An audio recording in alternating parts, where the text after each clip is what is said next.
A very good morning, students. Today we will start our chapter People as Resources. People as Resources को हम human resource के नाम से भी जानते हैं। तो क्या होता है ह्यूमन रिसोर्स, कैसे ये जो इतनी बड़ी ह्यूमन पॉपुलेशन है, जो इतनी यंग ह्यूमन पॉपुलेशन है, ये कैसे एक रिसोर्स में कन्वर्ट हो सकती है, एक एसेट में कन्वर्ट हो सकती है बजाय कि एक लाइबिलिटी के। यही हमें पढ़ना है अपने चैप्टर में। तो आइए स्टार्ट करते हैं part first of our chapter, that is people as resources. So coming to the overview of the chapter, this chapter is an effort to explain the population as an asset for the economy rather than a liability. इस chapter में ये प्रयास किया गया है आप लोगों को समझाने का कि किस प्रकार से एक जो पॉपुलेशन है वो एक एसेट है बजाय कि एक लाइबिलिटी की, एक बोझ के देश पर वो उसके विकास में सार्थक रूप से सम्मिलित हो सकते हैं, उसके विकास में एक बहुत अच्छे भागीदार हो सकते हैं। Population becomes human capital when there is investment made in the form of education, training and medical care. तो पॉपुलेशन एक एसेट तब बन जाती है, एक डेवलपमेंट का पार्ट तब बन जाती है जब हम निवेश करते हैं उसकी बेहतर शिक्षा, स्वास्थ्य और प्रशिक्षण में, better education, training and medical care facility. Therefore, it is very important that we invest in different fields which enhance the qualities, the skills, the mindset of the population. अब आपकी NCERT बुक में एक image के माध्यम से सवाल पूछा हुआ है, आप इस इमेज को देखें पहले। इसमें आपको क्लियरली दिख रहा होगा एक डॉक्टर है, एक टीचर है, ठीक है, उसके अलावा एक इंजीनियर है और एक टेलर है। तो सवाल है, how a doctor, a teacher, an engineer and a tailor are an asset to the economy. हमारी जो अर्थव्यवस्था है, हमारी जो इकोनॉमी है, कैसे उसके लिए एक एसेट का, एक संसाधन का काम करते हैं ये सभी लोग। So all these people in one way और the other are doing their work, are earning money, are adding value. ये सभी लोग कुछ ना कुछ वैल्यू, कुछ ना कुछ कीमत ऐड कर रहे हैं अपनी तरफ से। और ये एक बड़े परिप्रेक्ष्य में अगर देखें तो इकॉनमी में ऐसे हज़ारों लाखों लोग प्रतिदिन अपना कार्य कर रहे हैं जिससे वैल्यू एडिशन हो रहा है और हमारी अर्थव्यवस्था को, हमारे देश को विकसित होने का मौका मिल रहा है। सो all these people and apart from these many other professionals and workers are doing their hard work so that the nation can develop as a whole. So अब हमारे देश में दो एग्जाम्पल्स हैं, स्टार्किंग एग्जाम्पल्स इस चीज़ के कि जिस पॉपुलेशन को हम आज से लगभग 50, 60, 70 साल पहले तक एक बोझ मानते थे, वह कैसे एक एसेट में चेंज हो सकती है, एक संसाधन में बदल सकती है। How a population which is considered normally a burden on the country, that they are utilizing so much resources, we have very less resources and a very high population, but it can be converted into a very reproductive one. We have two starking examples from our economy. One is India's green revolution, जो कि 1960 के दशक में हुआ, जिसमें through the knowledge, through the improved technology, through the various different advanced methods which we have adopted, through our knowledge, through our experience, through our improvement in technology, हमने food grain production को बहुत ज़्यादा बढ़ाया। तो ये एक example है कि कैसे अपने अच्छे स्किल्स को, अपनी टेक्नोलॉजी को और अपने ज्ञान का प्रयोग करते हुए उन्हीं संसाधनों में हम और बेहतर रिजल्ट्स और बेहतर आउटपुट्स ले सकते हैं। एक और एग्जांपल इसका है हमारे जो इंफॉर्मेशन टेक्नोलॉजी, जिसको हम आईटी भी कहते हैं, उसका revolution. It shows that if you invest in the education and training, a better training, a skilful training of the human beings, then they will become many times more productive as compare to earlier. तो जो human resource है, हम ये कह सकते हैं कि ये सबसे बड़ा रिसोर्स है। क्यों सबसे बड़ा रिसोर्स है ये? इसलिए सबसे बड़ा रिसोर्स है कि ह्यूमन रिसोर्स जो है वो किसी भी मटेरियल को, किसी भी वस्तु को एक रिसोर्स में कन्वर्ट कर सकता है। कैसे?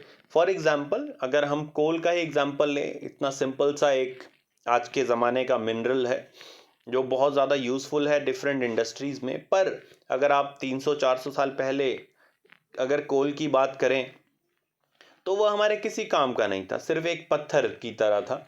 पर जैसे ह्यूमन बींग्स ने टेक्नोलॉजी निकाली, स्टीम इंजन की टेक्नोलॉजी निकाली जिसमें कोयले का बहुत प्रयोग हो रहा था पानी को बहुत तेज़ी से गर्म करने के लिए और भाप प्रोड्यूस करने के लिए, तो इसी तरीके से अलग अलग जो मटेरियल है जो आज हमारे किसी काम का नहीं है, अगर हमें ऐसा लगता है, तो आने वाले समय में नई तकनीक जो कि ह्यूमन बींग्स अपने ब्रेन की जो कैपेसिटी है, जो स्किल्स हैं, उसको यूज़ करते हुए डेवलप करते हैं, उससे किसी भी वस्तु को जो आज यूज़फुल नहीं है उसको एक एसेट के रूप में, एक रिसोर्स के रूप में बदला जा सकता है। सेम एग्जांपल आप ले सकते हैं, जो गार्बेज जिसको हम ऐसे ही कहीं भी फेंक देते थे पहले, अब उसको इतना मैनेज करने के बाद हम उससे पैसा भी अर्न कर रहे हैं।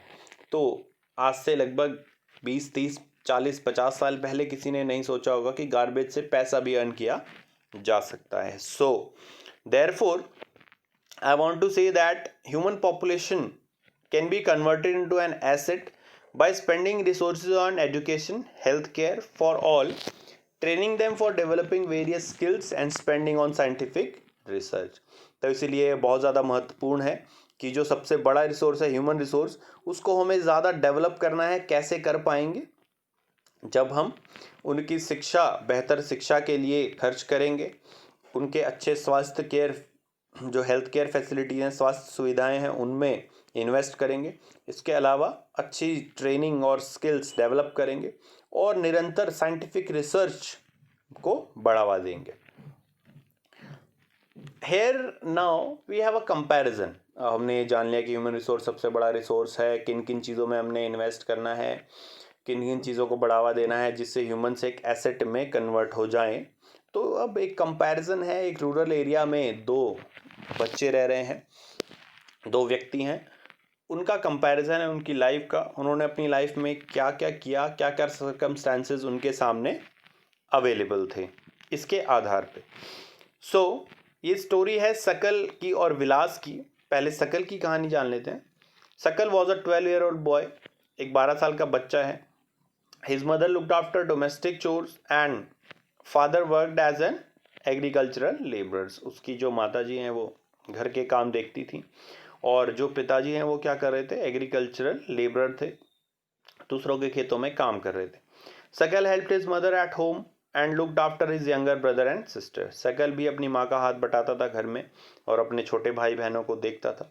His uncle Shyam has passed matriculation exam and is unemployed. उसके एक अंकल भी, उसके चाचा भी थे उसके घर में, जिन्होंने मैट्रिक का या 10th का एग्ज़ाम पास किया था, पर वो अनएम्प्लॉयड थे, उनको कोई रोज़गार नहीं मिला था। आगे क्या हो रहा है शकल की स्टोरी में? बूटा एंड शीला, जो कि शकल के माता पिता हैं, उन्होंने शकल को पढ़ाने में बहुत ज़्यादा विश्वास रखा और जो गांव का स्कूल है उसमें उसको पढ़ाने भेजा। His father took a loan for school to study a vocational course in computers. उसके पापा ने शकल के एक लोन भी लिया ताकि वो एक वोकेशनल कोर्स यानी कि एक कंप्यूटर कोर्स कर सके। वोकेशनल कोर्सेज क्या होते हैं? ये ऐसे कोर्सेज होते हैं बेटा जो स्टडी से अलग होते हैं और किसी ना किसी फील्ड में हमें स्किल डेवलप कराते हैं, उसको वोकेशनल कोर्स कहते हैं। कोर्स म्यूज़िक में हो सकता है, ठीक है, सिंगिंग में हो सकता है, कंप्यूटर्स में हो सकता है, हैंडीक्राफ्ट में हो सकता है, आर्ट में हो सकता है, किसी भी ऐसे फील्ड में जिसमें हम जाना चाहें। So he was a brilliant student and completed his studies with great enthusiasm and vigor. तो शकल एक बहुत ही एंथुजियास्टिक स्टूडेंट था, बहुत उत्साही स्टूडेंट था। तो जो शकल है उसने अपनी शिक्षा बहुत ही अच्छे से पास की। सभी जो उसकी 12th तक की शिक्षा थी उसके उसने कंप्यूटर कोर्स भी बहुत जोश के साथ किया, बहुत अच्छे से समझा सब चीज़ों को। इसका परिणाम ये हुआ कि after some time he got a job in private firm. उसको एक कंप्यूटर फर्म में जॉब मिल गई और उसने एक नया सॉफ्टवेयर भी डिज़ाइन किया जिससे कि प्रोडक्टिविटी और एफिशिएंसी बहुत ज़्यादा बढ़ गई उसकी कंपनी की, और अल्टीमेटली उसको प्रमोशन और उसकी सैलरी भी बढ़ा दी गई। तो यहाँ पे आप एक एग्जांपल देख सकते हैं कि शिक्षा और ट्रेनिंग से कैसे एक व्यक्ति का जीवन बदल गया। वो एक डेली वेज लेबरर की फैमिली को बिलोंग करता था, पर अब वो एम्प्लॉयड है और उसके पास एक फिक्स सैलरी है, एक ऑर्गेनाइज्ड सेक्टर में वो कार्य कर रहा है। अब दूसरी तरफ हम विलास की स्टोरी के बारे में जान लेते हैं। विलास वॉज अ 11-year-old बॉय, लगभग सेम एज है दोनों की। His father was a fisherman and passed away when he was 2 years old। जब विलास 2 साल का था तब उसके पिताजी गुजर गए और वो एक मछुआरे थे। His mother continued to sold fish and earn money to feed the family. उसकी मम्मी ने उनके पिताजी के गुजर जाने के बाद भी जो उनका पारिवारिक काम था मछली बेचने का, वो जारी रखा। She could earn ₹150 a day by selling fish. वो एक दिन में लगभग 150 रुपये 150 रुपये कमा पाती थी इस काम से। Vilas became a patient of arthritis. तो विलास जो है वो एक अर्थराइटिस का पेशेंट भी था और उसकी मदर जो है उसको डॉक्टर के पास ले जाने के लिए उनके पास इतने पैसे नहीं थे कि वो अफोर्ड कर सकें और विलास का इलाज करा सकें। Arthritis is generally a disease where you have pain in joints. जब आपकी हड्डियों में खासकर जो आपके जॉइंट्स हैं उनमें दर्द होने लगता है, वो मुड़ते नहीं है ठीक से, ऐसी एक परिस्थिति को अर्थराइटिस डिजीज कहते हैं। सो आगे क्या हो रहा है विलास की स्टोरी में। He was not able to go to school and was also not interested in studies. Vilas school नहीं जा पा रहा था और उसको स्टडीज में कोई इंटरेस्ट भी नहीं था। He helped his mother in cooking and also looking after his younger brother Mohan. वो अपनी माताजी को मदद कराता था घर में और अपने छोटे भाई मोहन को भी देखता था। After some time his mother fell ill and there was no one to look after और सपोर्ट द फैमिली। कुछ दिनों के बाद उसकी माँ भी बीमार पड़ गई और अब उसकी फैमिली को सपोर्ट करने या उनकी देखभाल करने के लिए कोई भी नहीं था। तो विलास ने क्या किया, Vilas was forced to sell fish. तो मजबूर हो गया विलास की जो उनका परिवार का काम है मछली बेचना, वो उसको अडॉप्ट करें, और वो उसी काम में लग गया और बहुत ही कम इनकम वो अर्न कर पाता था एक दिन में। ऊपर से वो अर्थराइटिस का पेशेंट भी था। तो यहाँ पे हम इस कंपैरिजन से कुछ सवाल हमारे सामने आते हैं, जैसे कि do you notice any differences between the two friends. क्या आप लोगों ने इन दोनों के बीच में, ये दोनों फ्रेंड्स हैं, इनके बीच में कोई डिफरेंस नोट किया। हाँ बिल्कुल। सकल was healthy while Vilas was suffering from arthritis. एक तो ये कि सकल जो है वो एक हेल्दी इंडिविजुअल था और विलास जो है वो अर्थराइटिस का पेशेंट था। ऊपर से विलास के घर वालों के पास, उसकी मदर के पास इतने पैसे भी नहीं थे कि वो उसको हॉस्पिटल में ले जा सके और इसका इलाज करा सके। एक और डिफरेंस ये था कि सकल जो है वो बहुत ही उत्सुक था पढ़ने लिखने के लिए और उसको आगे बढ़ना था पढ़ लिख कर। वहीं विलास जो है उसका कोई इंटरेस्ट नहीं था पढ़ाई में और ना ही उसने पढ़ाई पूरी की। इसका परिणाम ये निकला कि सकल जहाँ पढ़ लिख कर एक अच्छी नौकरी उसने पाई और एक परमानेंट जॉब उसको मिली, वहीं विलास अभी भी डेली वेज लेबरर की तरह थोड़े बहुत पैसे के लिए कार्य कर रहा था। So to conclude, therefore we can conclude that investment in education, health and training can increase the productivity of a person many times। तो इन दोनों परिस्थितियों से, कंपैरिजन से हम ये कंक्लूड कर सकते हैं कि एजुकेशन, हेल्थ और ट्रेनिंग में अगर इन्वेस्टमेंट किया जाए, पैसा लगाया जाए, तो कई टाइम्स किसी व्यक्ति की प्रोडक्टिविटी बढ़ सकती है। अब एक्टिविटी है आपके सामने जो कि इस समय तो पॉसिबल नहीं है, but we will try it when the medical situation in the country improves. The activity is find out case studies from rural areas around you of the children of your age. ऐसी और stories सकल और विलास की तरह आपके आसपास जो rural area है वहाँ से ढूंढें और वो किस प्रकार की वो एजुकेशन उनको मिल रही है, नहीं मिल रही है, कैसी उनकी जीवन की परिस्थिति है, क्या उनके परिवार वाले करते हैं, एटसेट्रा। ऐसी केस स्टडीज़ करनी है। आगे कह रहे हैं इंपॉर्टेंस ऑफ एजुकेशन. तो education is very very important.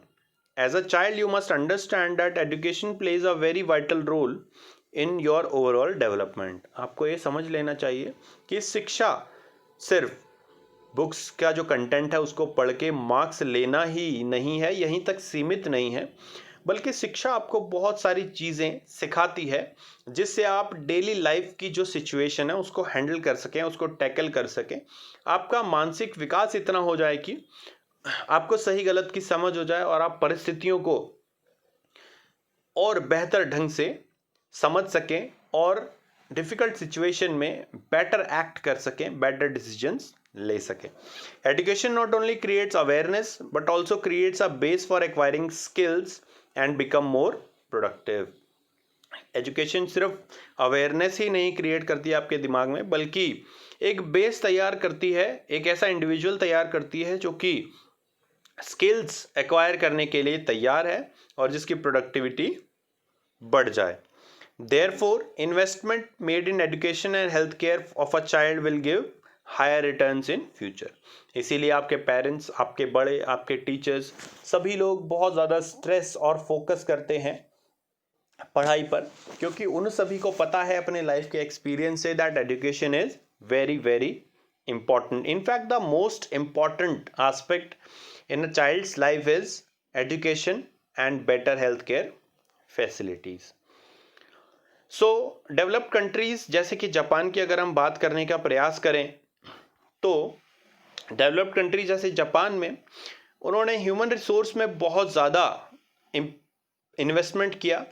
अच्छी education, proper health care facilities और प्रॉपर ट्रेनिंग को बहुत ज़्यादा फोकस और स्ट्रेस किया.